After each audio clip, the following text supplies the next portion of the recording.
जय श्री सीताराम मित्रों।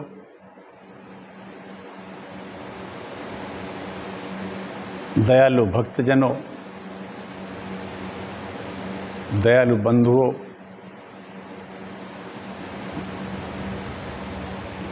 भगवत भक्त प्रेमी संपूर्ण देशवासियों, सभी को रामनवमी, नवदुर्गा, नए वर्ष, इन सभी की शुभकामनाएं।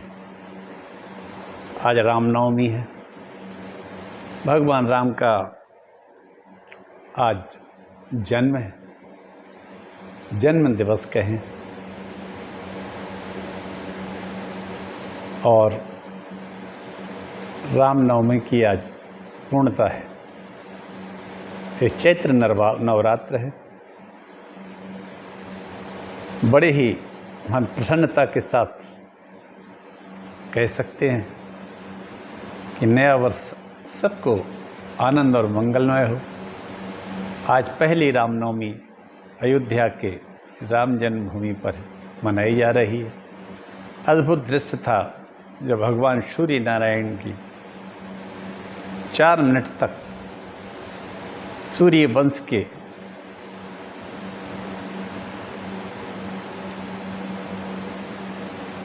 प्रभु राम के सिर का सूर्याभिषेक सूर्य भगवान ने किया।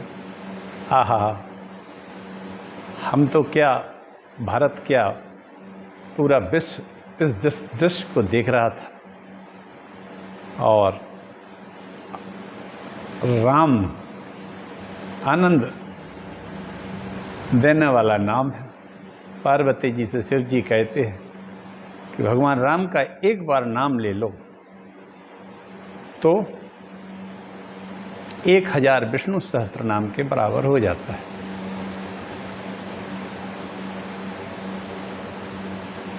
राम रामेति रामेति रमे रामे मनोरमे सहस्त्र नाम तत्तुल्यम श्री राम नाम वरानने। आइए मित्रों, हम शिव पुराण की कथा आगे बढ़ाएं। शिव पुराण में उमा संगीता चल रही है और आज दुर्गा सप्तशती का हम पाठ करेंगे, कथा कहेंगे या वाचन कहेंगे। उसके पहले हम छोटा सा मंगलाचरण और एक राम जी का भजन जो मीरा ने लिखा है उसको कहते हैं। आप लोग सुनिए, आनंद आएगा। नमोस्तु रामाय सा लक्ष्मणाय देव्यै चित्तस्यै जनकात्मजायै नमोस्तु रुद्रेन्द्रियमानिलेभ्यो नमोस्तु चन्द्राग्निमरुद्गुणेभ्यः अखण्डमण्डलाकारं व्याप्तं येन चराचरं तद्वतं दर्शितं येन तस्मै श्रीगुरुवे नमः। वक्रतुण्डमहाकाय सूर्यकोटिसमप्रभ निर्विघ्नं कुरु मे देव सर्वकार्येषु सर्वदा। नारायणं नमस्कृत्य नरं चैव नरोत्तमं देवीं सरस्वतीं व्यासं ततो जयमुदीरयेत्। ओम नमो देव्यै महादेव्यै शिवायै सततं नमः नमः। प्रकृतिभद्रायै नीता प्रणतः स्मृताम्। पार्वती जी भगवान शिव से कहती हैं, विश्वनाथ ममनाथ पुरारी त्रिभुवन महिमा जगत विदित तुम्हारी। चर अरु अचरु नाग नर देवा सकल करहि पद पंकज सेवा। प्रभु समरथ सर्वज्ञ शिव सकल कला गुण धाम। जोग ज्ञान वैराग्य निधि प्रणत कल्प तरुनाम।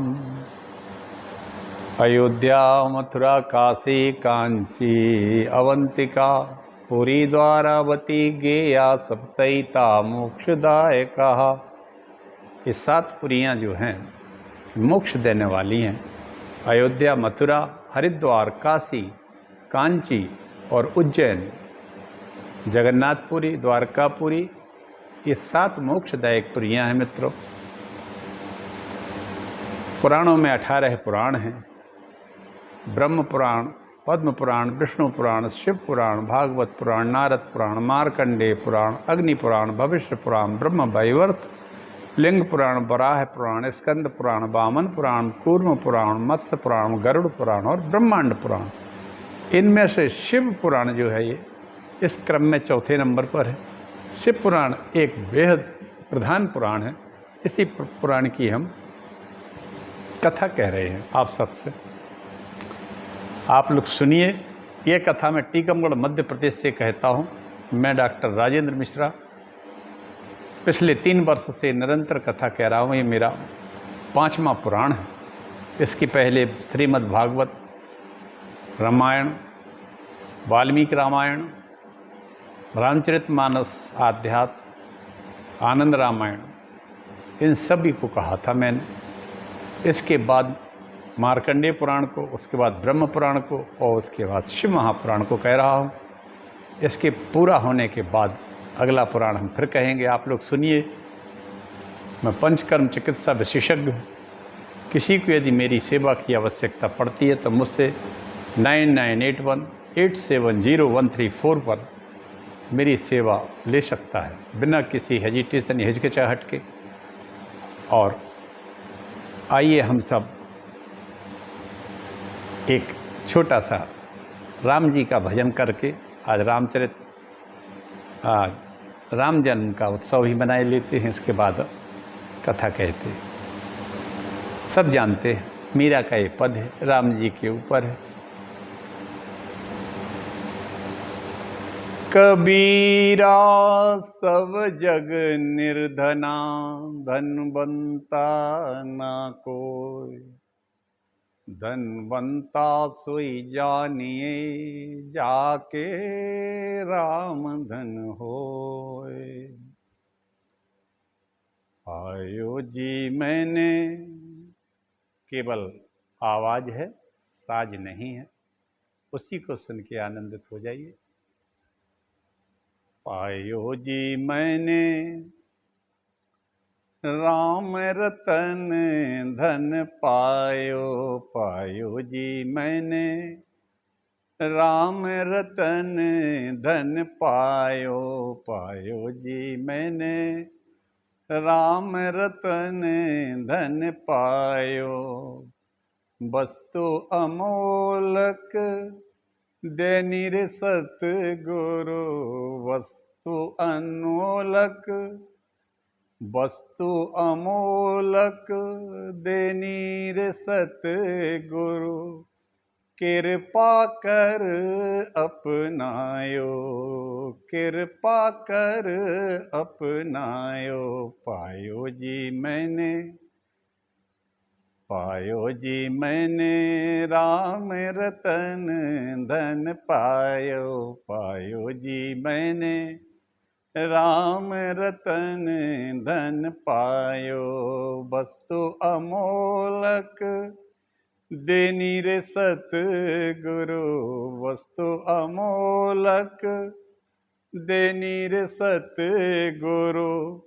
कृपा कर अपनायो, कृपा कर अपनायो।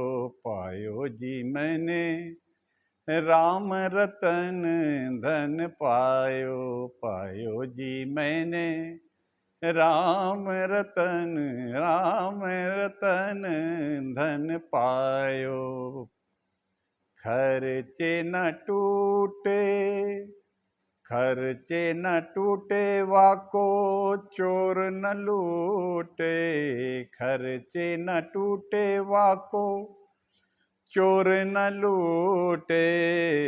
खर्चे न टूटे, खर्चे न टूटे वाको चोर न लूटे। दिन दिन बढ़त सवायो, दिन दिन बढ़त सवायो। पायो जी मैंने दिन दिन बढ़त सवायो।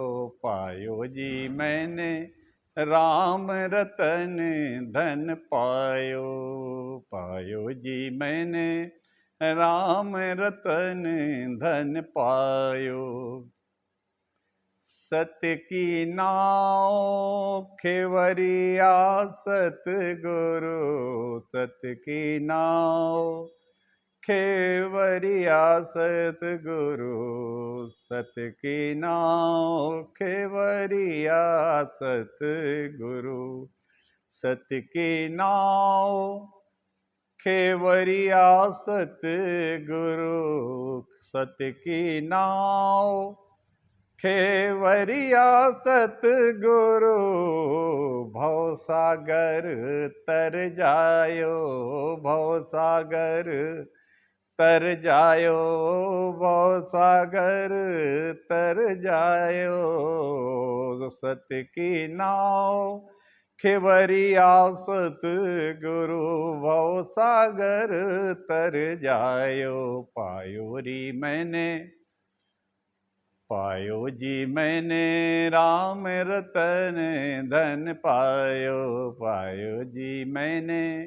राम रतन धन पायो। मीरा के प्रभु गिरधर नांगर, मीरा के, मीरा के प्रभु, मीरा के प्रभु, मीरा के प्रभु गिरिधर नागर, मीरा के प्रभु गिरधर नांगर, मीरा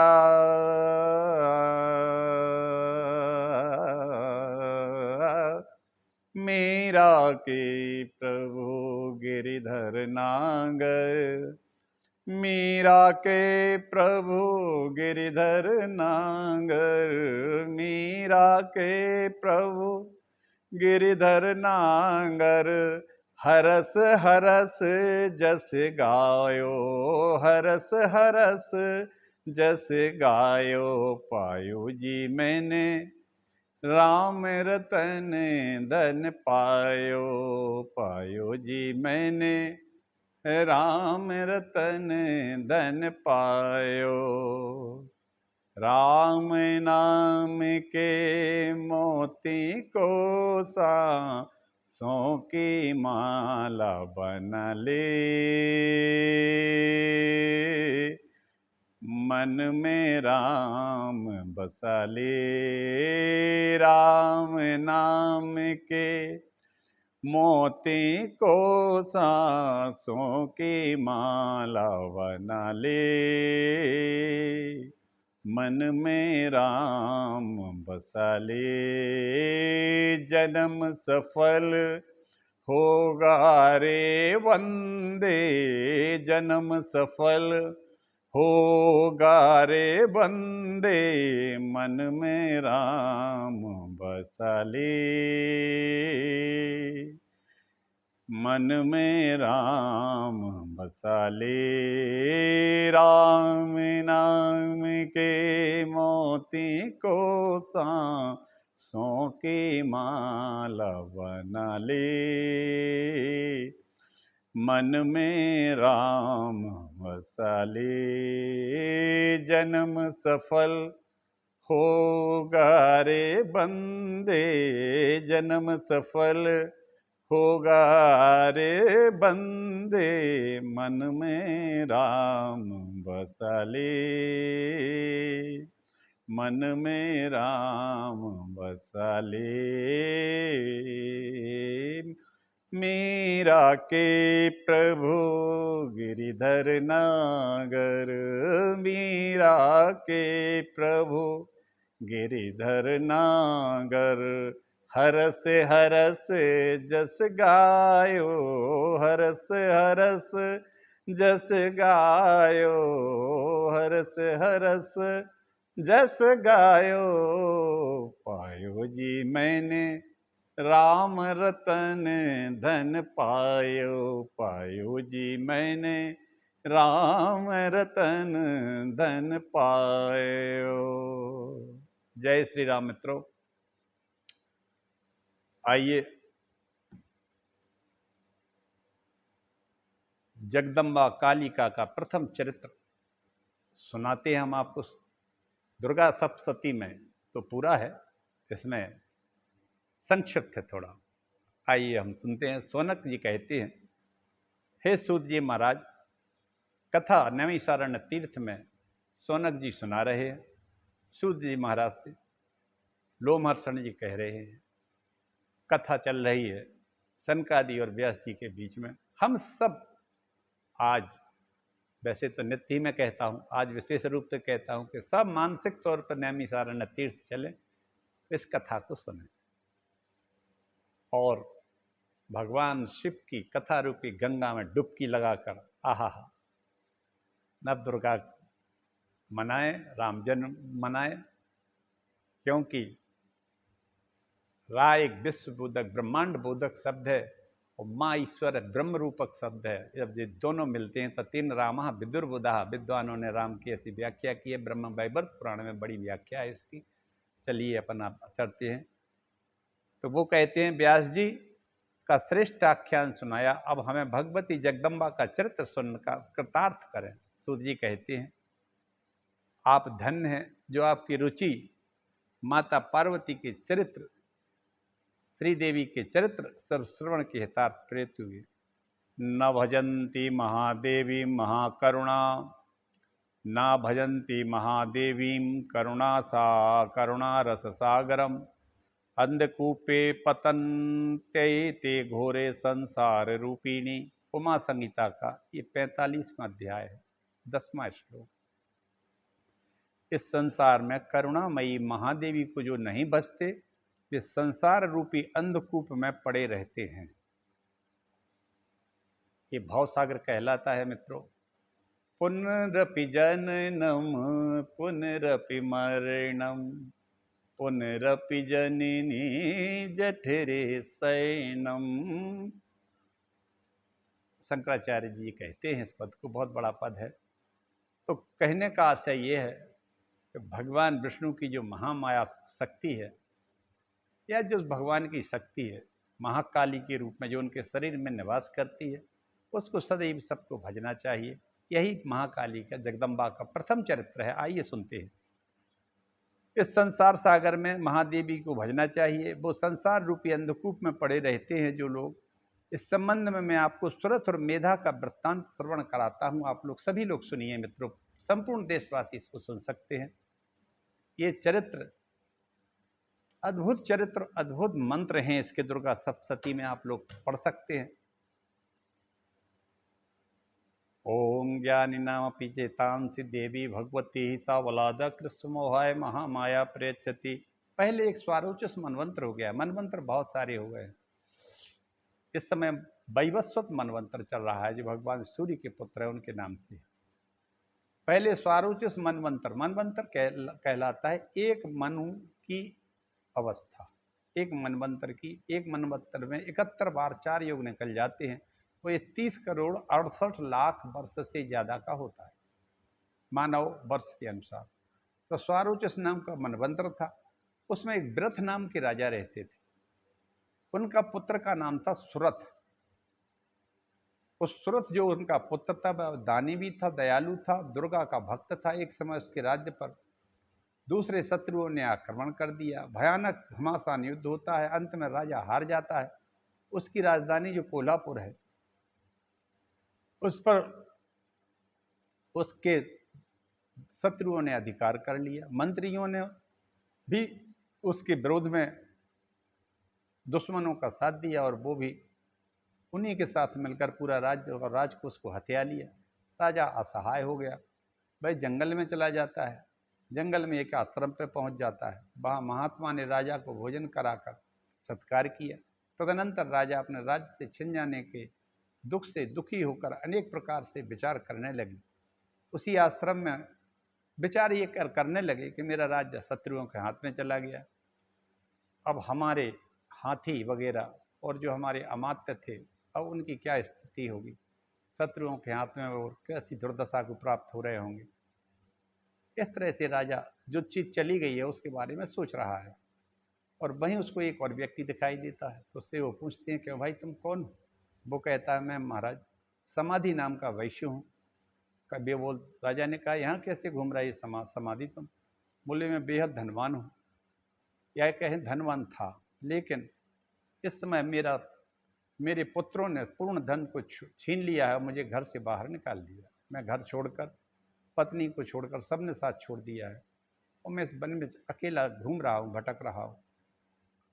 राजा कहने लगे, जिन्होंने तुझे घर से निकाल दिया है अब उनका चिंतन क्यों करता है? क्योंकि वो चिंतन कर रहा था कि मेरी पत्नी ने जाने आज खाना खाया कि नहीं खाया, मेरे पुत्रों ने आज जाने क्या किया है, भोजन किया है, दुकान पर गए हैं, फैक्ट्री को देखी कि नहीं देखी, या कहीं ऐसा तो नहीं कि वो दुर्वृत्ता दुराचारी हो गए हों, शराब पीने लगे हों, गुटखा खाने लगे हों,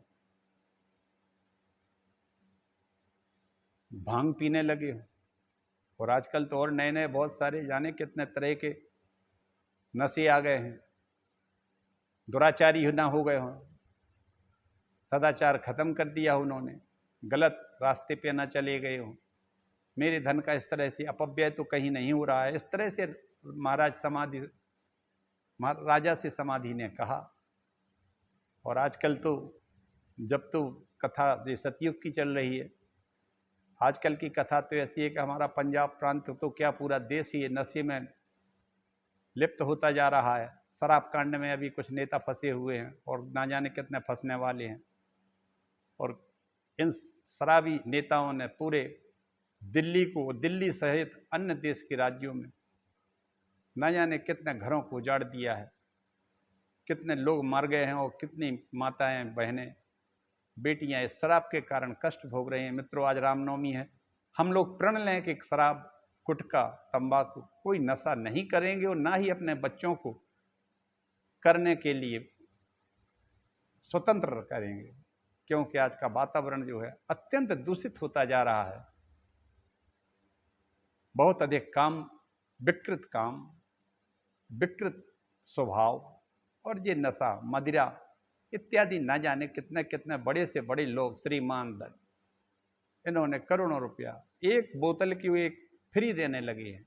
इस तरह से दुकानें चला रहे हैं शराब की। अब इनको चलाने दी जाए या नहीं दी जाए, इसलिए आप ऐसे लोगों को वोट मत दीजिए। बड़ा भारी शराब का घोटाला दिल्ली में हुआ है। ओहो, इस तरह से वो समाधि नाम का वैश्य सोच रहा है कि हमारे सद्वृत्ता दुर्वृत्त सदाचारी या दुराचारी तो कहीं मेरे लड़के नहीं हो गए। तो राजा बोलते हैं, उनका चिंतन तुम क्यों कहते हो? वो कहता है, हम क्या करें, हम चाह कर भी इस चिंतन को छोड़ नहीं पा रहे हैं। वैसे बोला, हे राजन, आप जो सार गर्भित बातें कह रहे हैं, लेकिन मेरे मन की ममता और मोह मुझे व्यथित कर रही है। मुझ पर प्रभु की कृपा होगी तभी ममता कम होगी। रामचरितमानस में भी लिखा है, ममता तरुण तमी अंधियारी, ममता तरुण तमी अंधियारी, राग द्वेष उलोक सुखकारी, तब लगी बसती जीव मन माही, तब लगी बसती जीव मन माही, जब लगी प्रभु प्रताप रवि नाही। आहा, ये सब जभी तक ये मन पतन की ओर जाता है जब तक रघुनाथ जी की कृपा नहीं है। मेरो मन हरि जू हटि न तजे। बहुत अच्छा पद रखा गोसाई जी ने विनय पत्रिका। चलिए आगे बढ़ते हैं। आपस में वार्तालाप करके दोनों राजा वैश्य और राजा मेधा मुनि के पास चले जाते हैं। दंडवत प्रणाम करके कहते हैं, मुनि श्रेष्ठ, आप हम दोनों के महान कष्टों का छेदन करें। मैं राज्य से दुष्टों के द्वारा, शत्रुओं के द्वारा हार गया हूँ, वन में आया हूँ। वह वैश्य स्त्री और पुत्र के द्वारा सताया हुआ है, इसका धन भी ले लिया और घर से निकाल दिया। फिर भी यह अपनी पत्नी और पुत्रों में इसका मन लगा है कि न जाने वे सदाचारी या दुराचारी हैं, सब दुराचारी ना हो गए हों। मेधा मुनि कहते हैं, जगत को धारण करने वाली महामाया महादेवी ही संसार के प्राणियों को मोहित करती रहती हैं। वह जिस पर प्रसन्न हो जाए उसी का मोह दूर हो सकता है। मोह के विषय में मानस भगवान तुलसीदास जी कहते हैं, महात्मा, मोह सकल व्याधिन कर मूला, मोह सकल व्याधिन कर मूला, पुतिन ते पुनि उपजह बहुसूला, मोह अंध किन केही, मोह न अंध किन केही, को जग आहा, को जग काम न साव न जेही। मोह सभी व्याधियों का मूल है और इससे एक के बाद एक, एक के बाद एक बड़े भारी सूल पैदा हो जाते हैं। और मोह काय से पैदा होता है? काम से। मोह न अंधा है, मोह अंधा बना देता है। मोह हमें भ्रष्ट आचरण करने पर मजबूर कर देता है। दो कोणे की वेश्याएं लोगों को नचाती हैं अपने वेश्यालय के इर्द गिर्द। ये फिल्म में क्या है? और अब तो इस मोबाइल पर ना जाने कैसे कैसे दृश्य आ रहे हैं गंदे। काममय जगत होता जा रहा है। मित्रों, भगवान से प्रार्थना करो कि सभी बच्चे सन्मार्ग पर चलें। राम जी ने मर्यादा की जो रेखाएं खींची हैं वो कोई नहीं खींच सकता है। किसी भी धर्म में ऐसा मर्यादित चरित्र कभी नहीं हुआ है। रामचरितमानस सभी पढ़ें, कोई एक धर्म ग्रंथ नहीं है वो जीवन को मनुष्य, जीव को मनुष्य, पशु, दो पशु का जो पैरों का मनुष्य बना है ना, ये जिसका मनुष्य कहती है, मनुष्य है नहीं, ये मनुष्य बना देती है रामचरितमानस। मनन चिंतन करने पर, भगवान राम का चरित्र सुनने पर निश्चित ही वो एक मनुष्य बन जाता है। तो काम किसको नहीं नचा रहा है? उन्हीं की कृपा से दोनों को शांति मिल सकती है, यदि राम जी की कृपा हो जाए तो। इसे सुनकर राजा कहने लगते हैं, हे मुने, महामाया नाम की यह कौन सी देवी है और वह कैसे उत्पन्न होती है? ऋषि कहते हैं, राजा, जगत के प्रलय होने पर भगवान केशव, विष्णु भगवान जब योग निद्रा में शेष शैया पर सो रहे थे तो उनके कानों के मैल से रजोगुण से उत्पन्न हुए एक दो भारी दैत्य प्रकट हो जाते हैं। ये भगवान की ही लीला है। इसमें तर्क कुतर्क वितर्क सब कुछ कर सकते हैं आप, हो जाते हैं। और वो भगवान के जो नाभि कमल पर बैठे ब्रह्मा जी हैं, उनको सोचते हैं भी दोनों के, ये कौन बैठा है, और इसको वो मारने को उद्यत होने लगते हैं। उनको मारते उद्यत देख करके भगवान ब्रह्मा जी विष्णु भगवान को जगाने का प्रयास करते हैं। विष्णु भगवान चूंकि ये कारणों के जल में सो रहे होते हैं, योग निद्रा का आश्रय लिए हैं। योग निद्रा की विष्णु भगवान की योग निद्रा की स्तुति करते हैं ब्रह्मा जी, और ब्रह्मा जी की स्तुति करने के बाद भगवान के नेत्र, बाहु, शरीर से वो जगदम्बा, उनकी योग निद्रा रूपी महामाया निकल जाती हैं और सिंह पर सवार होकर सामने प्रकट हो जाती हैं। उनके निकलते ही भगवान विष्णु जाग जाते हैं। उन दोनों राक्षसों से, मधु और कैटव उनका नाम है, उनसे जब 5000 वर्षों तक बाहु युद्ध करते रहते हैं। अब चूंकि वो साधारण से उत्पन्न तो नहीं, भगवान विष्णु के ही कान के दो मैल थे, उनसे ही उत्पन्न हुए थे, तो वो बलिष्ठ थे। 5000 वर्ष में वे बड़े खुश होते हैं। उधर भगवती जगदम्बा ने उनको मोह में डाल दिया कि अरे ये विष्णु अकेला ही हमसे लड़ रहा है। वो भूल गए कि हम इनके कानों से पैदा हुए। रजोगुण का यही प्रभाव है मित्रों, याद रखना इसको बात का। रजोगुण से वो पैदा होते हैं और तमोगुण में आ जाता है कि इसको मार दें। ये कौन बैठा है कमल के फूल पर, हम बैठें इसके ऊपर। रजो तमोगुण प्रकृति हो जाती है। भगवान बाह्य युद्ध करते हैं, 5000 वर्ष तक वो युद्ध करते रहते हैं। वो प्रसन्न हो जाते हैं विष्णु से कि अकेला हमसे युद्ध कर रहा। तो वो कहते हैं विष्णु भगवान, केशव तुम बड़े बहादुर हो, हमसे कुछ वर मांग लो। भगवान विष्णु से कहते हैं मधु का ही टपके, मुझसे कुछ वर मांग लो। तो उस समय चूंकि सरस्वती जी मुख में विराजमान थी उन दोनों, तो भगवान कहते हैं कि भाई यहाँ मुझे वर क्या मांगे, तुम दोनों हमारे हाथ से मारे जाओ, यही वरदान दे दो। तो बोले, यत्रोर भी, जहां ये धरती पृथ्वी में डूबी हुई ना हो, सलेन पली लुप्ता, सलेल, जहां ये सलेल जल में डूबी ना हो, वहां मुझे ले जाके मुझे मार सकते हो। तब ब्रह्मा जी कहते हैं, रक्ष रक्ष महामाये शरणागत वत्सले, एताभ्याम घोर रूपाभ्याम दैत्याभ्याम जगदम्ब की, हे जगदम्बा मेरी रक्षा करो, हे महामाये शरणागत वत्सल, हे जगदीश से जगदम्बिके भयंकर जग स्वरूप के दो दैत्यों से रक्षा करो। त्रिदेव जननीम नित्याम भक्ताभीष्ट फलप्रदाम पालनीम सर्वदेवानां करुणा वरुणालयाम। बड़ी सुंदर स्तुति है, करीब 40-50 श्लोकों में है, जो ब्रह्मा जी ने दुर्गा सप्तशती में कहा है। प्रथम अध्याय में वो स्तुति अगर व्यक्ति रोज करे तो उसको कई सिद्धियां तो प्राप्त होंगी ही, साथ में कभी भी माया उसको मोह में नहीं डालेगी, क्योंकि माया जो है भगवान की ही शक्ति है। जे उसको अगर पुत्रवत समझ लें तो उसका पतन नहीं होने देती है, कभी नहीं होने देती। रामकृष्ण परमहंस को तो उनने कभी आहा कितना चाहती थी, क्या बात है, हमें आपको भी चाहती है। बत्स्वान दृष्टा दृष्टवा यथा गावो व्यग्र सत्वरम।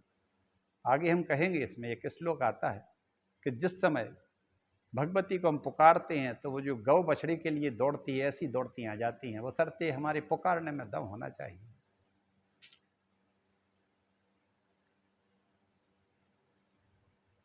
तो कहते हैं तीनों देवों को जो वो उत्पन्न करती हैं, तुम सुधा तुम ही वसटका तुम ही स्वरा सुधा तुम ही वसटका रहा सुरात्मिका सुधात्मक नित्य तथा मात्रात्मिका स्थिता। अच्छी स्थिति है, बहुत सुंदर है, अति सुंदर है।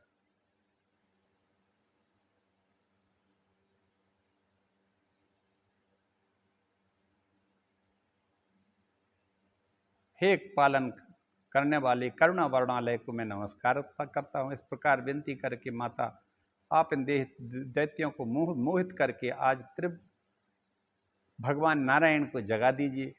ब्रह्मा जी की प्रार्थना पर त्रिलोकी की मोहिनी वाली शक्ति महाकाली नाम से फाल्गुन शुक्ला, याद रखो मित्रों, आप लोग इसको नोट कर सकते हो। माता महाकाली का वैसे तो वो नित्य है, उनका जन्म मरण नहीं होता है, लेकिन जब वो प्रकट होती हैं तो उसको उस दिन उनका जन्म कहलाता है। और वो फाल्गुन मास में शुक्ला पक्षमी को द्वादशी दिन को उत्पन्न हुई थी भगवान नारायण के शरीर से। फाल्गुन शुक्ला द्वादशी 12 को जन्म लिया था। वे कहती हैं आकाशवाणी में कि ब्राह्मण डरो मत, मैं मधु कैटप को मारकर तुम्हारा कष्ट दूर कर देती हूँ। तभी माया देवी विष्णु के नेत्र मुख से विराट होकर प्रकट होकर ब्रह्मा जी के दर्शन दिए। भगवान ने उठकर उन दैत्यों से 5000 वर्ष तक बाह्य युद्ध किया।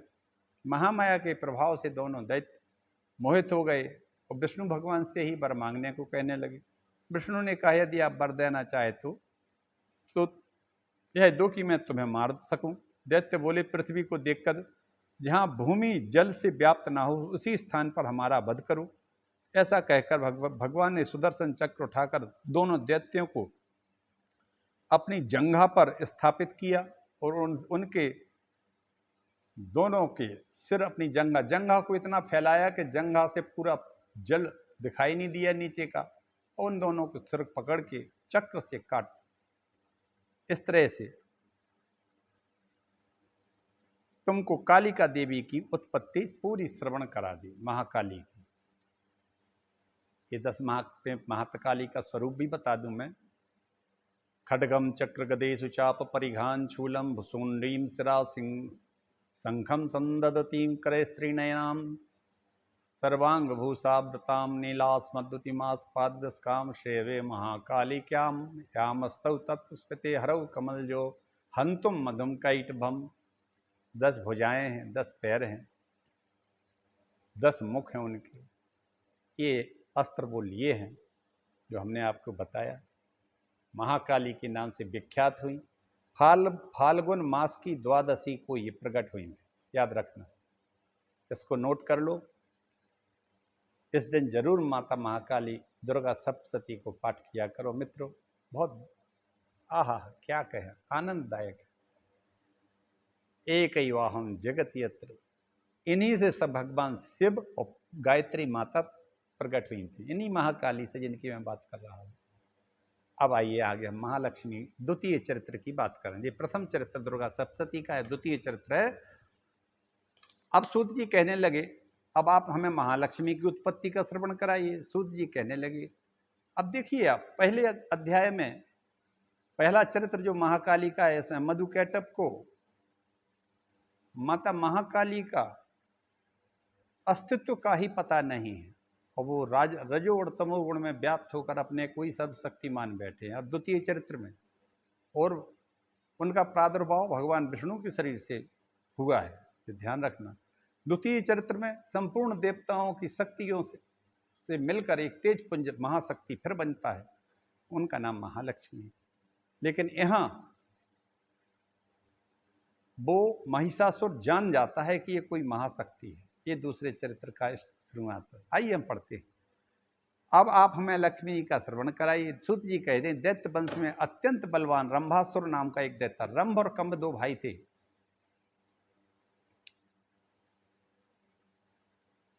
ये दैत्य वंश में उत्पन्न हुए थे।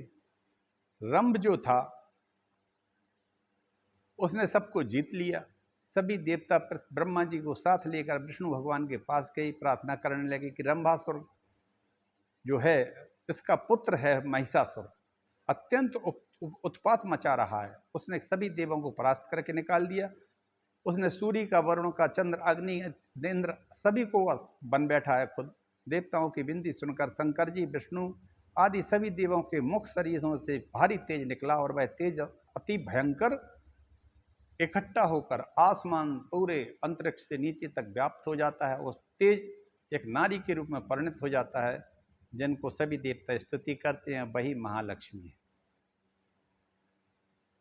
उससे शिव जी के तेज से उनका माता भवन जगदम्बा का मुख बनता है। भुजाएं विष्णु भगवान के तेज से बनती हैं।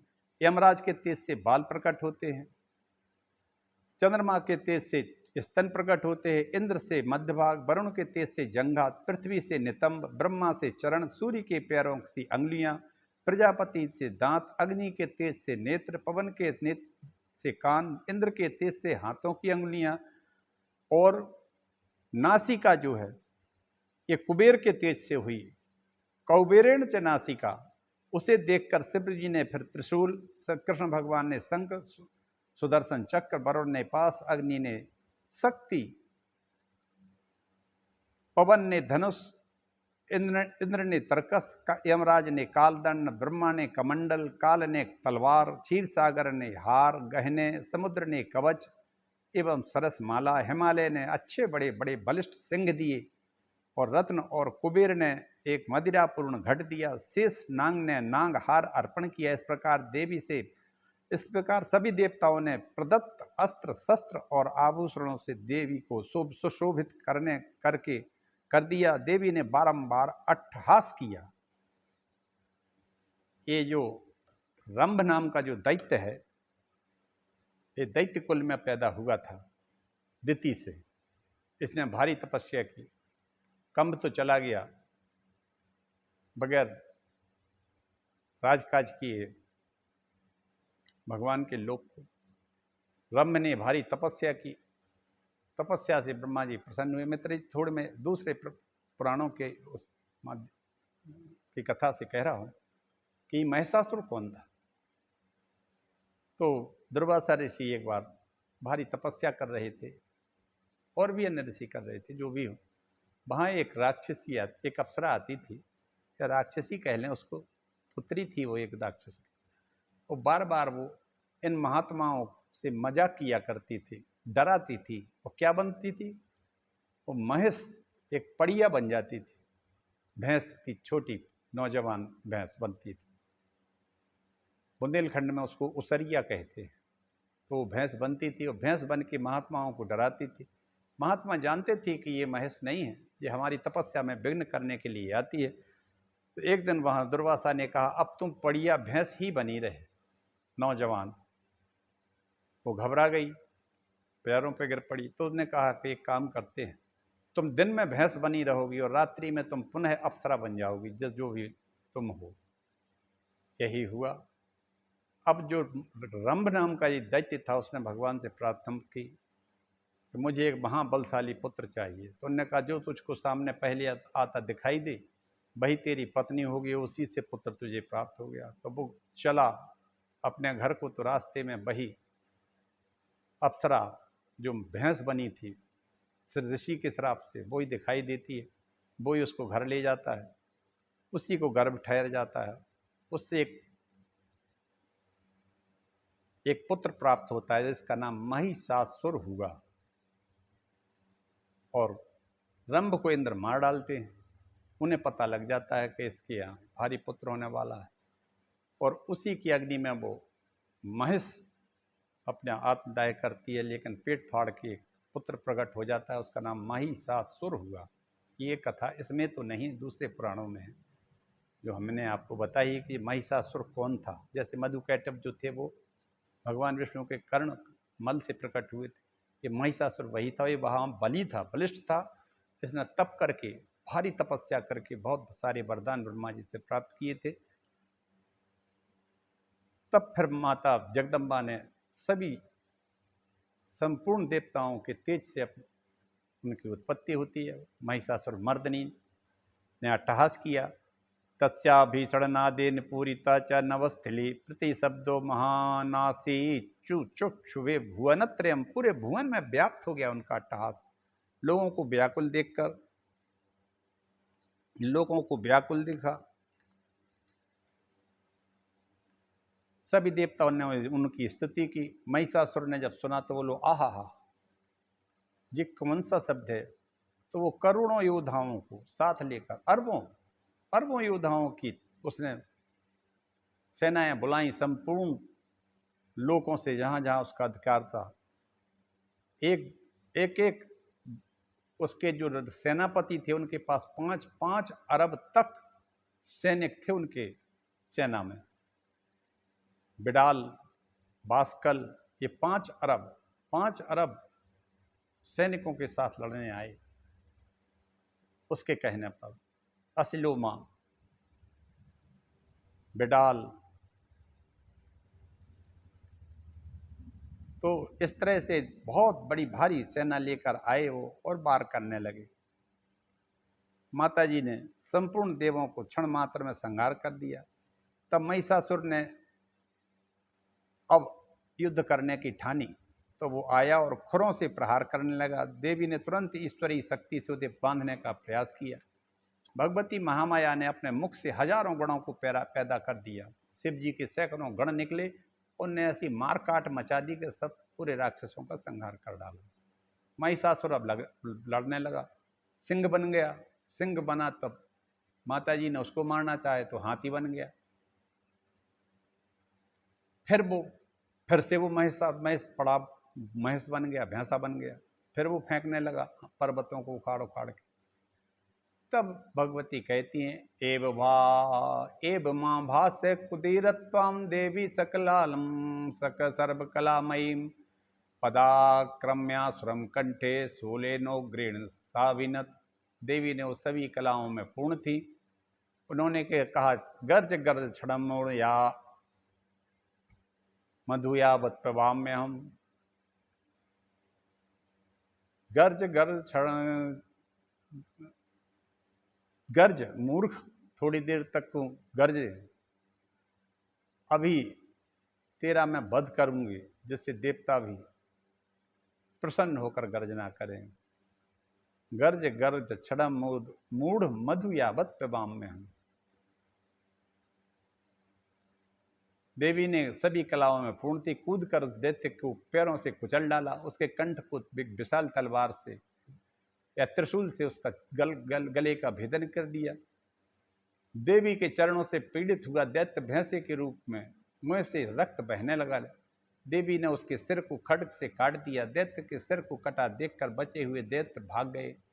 देवता पुष्पों की वर्षा करने लगे, जय जयकार करने लगे। त्रिलोकी में आनंद छा गया। भोले बाबा महादेव की कृपा से देवताओं का पूर्ण कष्ट दूर हो गया। अब आता है तीसरा चरित्र, वो है महासरस्वती का। सूत जी कहते हैं जब महिषासुर अपने संपूर्ण सेनापतियों सहित मारा गया। तब फिर बहुत समय बाद एक शुंभ और निशुंभ नाम के दो दुराचारी दैत्य फिर पैदा हो गए और वो हिमालय पर जाकर देवी पार्वती को देखकर विनीत भाव से कहने लगे, हे महामाये, आप इनसे हमारी रक्षा करो। सभी देवता हिमालय पर गए और पार्वती जी से बोले, हमारी रक्षा करो। तो पार्वती जी के शरीर से एक देवी प्रकट हुई। जय दुर्गे महेशानी जयात्मे जनप्रिय त्रिलोक त्राणकारिण्ये शिवाय ते नमो नमः। हे शिवा, इन शुंभ और निशुंभ से मेरी रक्षा करो, ये बड़े दुष्ट हैं। देवता बोले, हे दुर्गे, हे महेशानी, आत्मीय जनप्रिय, तुम्हारी जय हो। त्रिलोक की रक्षा करने वाली आपको नमस्कार है। सभी देवताओं ने 3 से 10 तक 60 श्लोकों से विनती की। तब पार्वती के शरीर से एक कन्या प्रकट होती है जो कौशिकी नाम कहलाती है, क्योंकि वह पार्वती जी के शरीर कोश से प्रकट होती है। शरीर कोश से प्रकट होने के कारण उसका नाम कौशिकी पड़ा। उस अलौकिक देवी को देखकर चंडमुंड नाम ने बड़ा भय माना और देवी की सुंदरता को देखकर मोहित होकर वो पृथ्वी पर गिर पड़े। अपने स्वामी से जाकर कहा कि एक अत्यंत सुंदर स्त्री हिमालय में है, आप उसे, बड़ी सुंदर नासिका है। उसने बड़ा वर्णन उनके सुंदरता का किया, जैसा कि आजकल करते हैं लोग। वहाँ ये दिखाते हैं, विश्व सुंदरी, दिल्ली सुंदरी, कौन कौन सी सुंदरी बनते हैं आजकल। इस तरह की बातें उन्होंने कहा। उसकी बोली 8 भुजाएं हैं, सुंदर वस्त्र धारण किए हैं, आप उससे शादी कर लीजिए। इतनी सुंदर ना तो कोई असुरों में स्त्री है, ना गंधर्व में है, ना नाग कन्या, ना कोई दानवी है, ना देवताओं में है, कोई मनोहर है ये स्वामी। इस कारण आप ही उस कन्या को भोगने योग्य, क्योंकि इस तरह का स्त्री रत्न है। वो स्त्रियों में रत्न है और आप पुरुषों में रत्न है। तो आप पुरुष रत्न है तो आपको रत्न ही मिलना चाहिए, तो वो स्त्री रत्न है, इसलिए आप उससे शादी कर लीजिए। तादृशी नासुरी नागे ना गंधर्वी ना दानवी विद्यते त्रिशूलोकु यादृशी सा मनोरमा। तब उनने सुग्रीव नाम के दूत को भेजा। सुग्रीव ने जाके देवी से कहा, सत्यम वदसी भो दूतम नानृत किंचित दुच्यते परम त्वयि का कृता पूर्वम प्रतिज्ञाताम निबोध में। देवी दूत से कहने लगी, जो मेरे अहंकार को दूर करके मुझसे युद्ध करेगा तो मैं निश्चित उस रूप से उसे ही अपना पति बनाऊंगी, दूसरे को नहीं बना सकती। उसके सुग्रीव ने बड़ी बड़ी अपने उस राक्षस शुंभ की बड़ी भारी बढ़ाई की, उसके गुणों का वर्णन किया। वो ऐसा है, वो वैसा है। देवी जी ने कुछ ज़्यादा नहीं सुना, बोले मुझे जो हरा देगा मैं उसको वर्णन कर लूँगी। यो माम जयति संग्राम यो मे दर्पम व्यपोहति यो मे प्रतिबलिड़ो के सा में भरता भविष्यति। जो मुझे संग्राम में जीत लेगा, संसार में जो मेरे समान बलवान होगा, वही तो मेरा स्वामी होगा। दूत ने पूरा शुंभ से समाचार कह दिया। शुंभ ने हिमालय पर कोई स्त्री रहती है, रूपवान सुंदर है, और सेनापति धूम्राक्ष से कहा कि वहां जाकर तू मेरे स्वामी। धूम्राक्ष से कहा उसने, किसने? शुंभ ने, कि तू उस देवी को पकड़ ला। तो वो 16,000 बड़े भारी दानवों के साथ गया, लेकिन उस धूम्राक्ष ने कहा, चल तू मेरे स्वामी शुंभ के पास, नहीं तो मैं तेरे बाल पकड़ के ले चलूंगा। तब भगवती कहती हैं कि अरे तुम तो बड़े बलशाली हो, मैं एक अबला स्त्री हूं, मैं क्या कर सकती हूं। यह कहते ही वो झपटा पकड़ने के लिए, तो माता भवानी कौशिकी ने हुंकार मार दिए। हुंकार मारते ही वो जल के भस्म हो गया। उस समय भगवती का धूम्राक्षी स्वरूप था, शताक्षी स्वरूप था। बोलिए शताक्षी माता की जय, धूम्राक्षी माता की जय। और धूम्रलोचन भस्म हो गया और सारी सेना को भस्म कर दिया उनके सिंह ने। और सब भागे भागे पहुंचे, कुछ जो बचे थे जिंदगी में वो पहुंचे। उन्होंने कहा, करे वो तो बड़ी खतरनाक, उसने तो हुंकार से ही भस्म कर दिया तुम्हारे उसको, धूम्रलोचन को, बध हो गया उसका। तब चंडमुंड को भेजती है। तब वो इसका क्या नाम, ये शुंभ और निशुंभ चंडमुंड को, राक्षसों को भेजती है कि जाओ तुम उसको जिंदा या मुर्दा पकड़ के लाओ।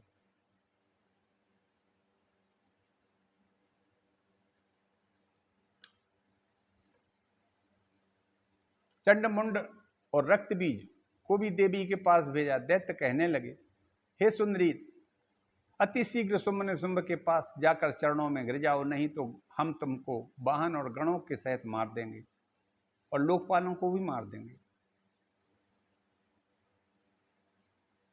और तुम्हारी जिनने स्तुति की है मैं उनको भी मार दूंगा। देवी बोली, हे महेशान शिव जी की मैं सूक्ष्म प्रकृति हूँ, मूर्खो मैं कौन हूँ पता है? मैं भगवान शंकर की प्रकृति हूँ, सूक्ष्म प्रकृति हूँ। चंडमुंड से कहा, मैं दूसरे इंसान को वर्णन नहीं कर सकती है। सिंगी काम उतरा नैव जम्बो कर्ण व्रतम क्वचित। हे दैत्यो, काम से पीड़ित सिंहनी कभी गीदड़ गिड़ो वर्णन नहीं करती है। सिंहनी सिंह को ही वर्णन करेगी, कुत्ते को गीदड़ को थोड़ी वर्णन करेगी। तुम लोग कुत्ते गीदड़ों जैसे हो। करेणु गर्भम नैद्वापीनी सस्कम न वह मृषा बदत वो दैत्या मृत्यु ब्याल नियंत्रिता। देवी कहती हैं, हथनी गधे को, गेंडे की खरगोश को वर्णन नहीं कर सकती है स्त्री। मृत्यु सर्प से बंधे दैत्य, तुम मिथ्या भाषण क्यों करते हो? इस तरह बढ़ते बढ़ते घमासान युद्ध होने लगा। तुम मुझे अबला समझते हो? अनेक प्रकार से युद्ध के पश्चात देवी ने चंडमुंड का सिर धड़ से अलग कर दिया। सप्तशती के 7वें अध्याय में आता है, अथ मुंडो अभ्यदावताम दृष्ट्वा चंडम निपातिते ताम पद्या बभूषा खड्गा भयतम ऋषा। चंड को मारा देख मुंड भी दौड़ा, उसको भी मार दिया। इसके पश्चात युक्ति लगाकर रक्त बीज का भी वध कर दिया। दैत्यों को जब वध हो गया तो शुंभ और निशुंभ काल की वंश में उत्पन्न असुर मौर्य और दोहर्द नाम वाले अनेक दैत्यों के साथ मिलकर रथों पर चढ़कर वाद्यों को बजाते आने लगे। सूर्य का प्रकाश धूमिल होने लगा। दैत्य अट्टहास कर गर्जना करने लगे। देवी भी शत्रुओं को कंपायमान करने लगी। घंटा बजने लगा। सिंह भी केसों को कपाता हुआ गर्जना करने लगा। वाद विवाद के बाद भारी वाद विवाद हुआ शुंभ निशुंभ का देवी जी से, माता जगदम्बा से, और फिर युद्ध छिड़ जाता है। रस दैत्य आदि सभी दैत्य के ऊपर अस्त्र शस्त्र चलाते हैं। देवी ने उसके साथियों सहित महारथी को समाप्त कर दिया। निशुंभ सोचने लगा, यह कोई साधारण स्त्री नहीं है, अनेक दैत्यों को मार डाला। स्त्री से पराजित हुए तो अपयश होगा, और युद्ध अगर हम नहीं करके डरते हैं तो दैत्यों को मुंह दिखाने के लायक नहीं रहेंगे। यही समय बड़ा बलवान है। निशुंभ सोच रहा है, झड़ो जड़ो भवेत स्फीत मतिर महामतिर जड़ो नृशंसो बहुमत मतन मंतु संसस्तुतः पराजयम्यांति रणे महाबला जयंती संग्राम मुखे च दुर्बला। समय का प्रभाव है। मनुष्य तीव्र बुद्धि वाला और बुद्धिमान मूर्ख तथा हत्यारा अनेक मानियों से प्रशंसित हो जाता है, तथा संसार में महाबली की पराजय हो जाती है, दुर्बल विजय को प्राप्त हो जाते हैं। समय के आगे ब्रह्मा विष्णु का भी पराभव प्राप्त हुआ। देख ऐसा हो गया। एक दिन कृष्ण को रण छोड़ नाम पढ़ियो, एक दिन को कंस को पछाड़ी दियो छन में। एक दिन अर्जुन ने महाभारत जीत लियो, एक दिन भीलन ने लूट लियो वन में। एक दिन रावण ने 10 दिशा जीती लीनी, एक दिन 10 सिर कटे पड़े रन में। ऐसे नर ज्ञानी तो काहे पे गुमान करे, सूरज की 3 गति होती एक दिन में। निशुंभ सोचने लगा है, देवी देवताओं का हित साधन करने और दैत्यों का नाश करने को आई है। क्रोधित होकर चंडिका कालिका के ऊपर सहस्त्रों बाणों से प्रहार करने लगा, परंतु बाणों से खंड खंड कर दिया। दैत्य ने फिर खड्ग से त्रिशूल से वार किया, लेकिन भवानी ने चंडिका ने दोनों का भेदन कर दिया। फिर देवी ने रक्त चूसने वाले तीक्ष्ण बाणों से निशुंभ को मारकर पृथ्वी पर गिरा दिया। छोटा भाई जब निशुंभ मारा गया तो शुंभ भी रथकर तड़काया, शंख बजाया। देवी ने अट्टहास किया। शुंभ ने देवी पर शक्ति से प्रहार किया। देवी ने उसे नष्ट कर दिया, त्रिशूल और बाणों से दैत्य को घायल कर दिया। ततो ममृतां त्रिशिखोद्भवां व्यथां विधाय बाहुनीतम बलाः सकालिकां सिंहयुक्तां माहेश्वरीं जगान चक्रैर्मरक्षयं करहि। इसके बाद महाबली दैत्य त्रिशूल की व्यथा को सहकर माया से 10,000 भुजाएं बनाकर देवताओं का नाश करने में समर्थ चक्रों से सिंह सवार माहेश्वरी कालिका पर प्रहार करने लगा।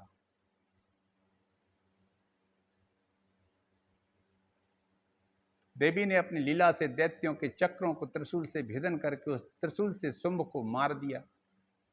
इस कैसे मार दिया? पहले तो शुंभ बोला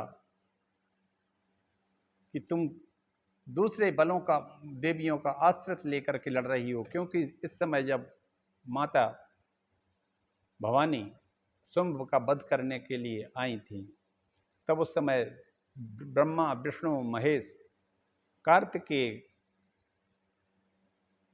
सभी की, नरसिंह, बाराही, सभी शक्तियां उनके देवों से निकलकर उसी रूप में आई। तो बोला कि दूसरे स्त्रियों के बल का सहारा लेकर तुमने हमारी सेना और सभी को मार डाला है, अब तो मैं अकेला बचा हूं।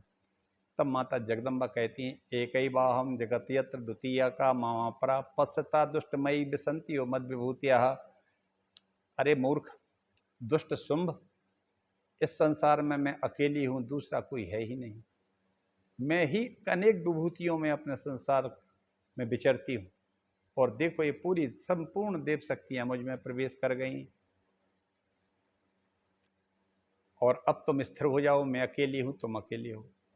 कुछ देर तक युद्ध चलता है। आकाश में भी युद्ध हुआ। देवी ने उसके दोनों पैरों को पकड़ के उठा के घुमाया और धरती पर मार दिया। वो धरती पर गिर के फिर उठ के देवी से लड़ने को तैयार हुआ। भगवती महाशक्ति ने उसका त्रिशूल से पूरी छाती को भेदन कर दिया और शुंभ भी मारा गया। इस तरह शुंभ और निशुंभ के मारे जाने पर देवता लोग हर्षित हो जाते हैं, अपने अपने स्थानों को चले गए। उस समय सभी नदियां भी स्वच्छ होकर, जल वाली होकर बहने लगी। आकाश साफ हो जाता है। ऋषियों ने अपने अपने यज्ञादि कर्म पुनः आरंभ कर दिए और इंद्रादि देवता बेहद सुखी हो गए। इसी के साथ मित्रों, आज की कथा को मैं यहीं विराम देता हूँ। दुर्गा सप्तशती का संक्षिप्त मैंने पाठ तीनों चरित्रों का किया है, आपको आनंद दे। आज नवमी का दिन है। माता पार्वती हमारे पाठ को स्वीकार करें। कामेश्वरी जगन्माता सच्चिदानंद विग्रहे ग्रहाचार्णवाम प्रसीद परमेश्वरी सिद्धिर्भवति देवी त्वत्प्रसादान महेश्वरी गुह्याति गुह गोप्ति तमास ग्रास मत करतम जपम। मेरे इस पाठ को, इस जप को आप ग्रहण करें। सिद्धिर्भवतु मे देवी त्वत्प्रसादात सुरेश्वरी, और मुझे सिद्धियां प्राप्त हों, ये भगवती आपके चरणों की कृपा से।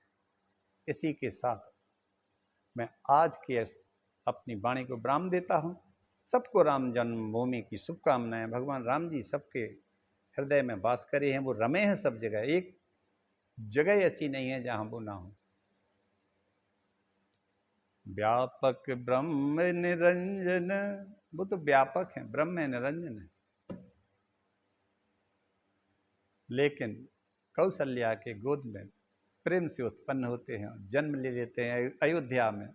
आज अयोध्या में पहली रामनवमी लगभग 600 वर्ष बाद मनाई जा रही है। इस बात को लेकर मैं सबको शुभकामनाएं देता हूं। हमारे संपूर्ण देशवासी आनंदित रहें। राम रामेति रामेति रमे रामे मनोरमे सहस्रनाम तत्तुल्यम श्री राम नाम वरानने। हरि ओम तत्सत।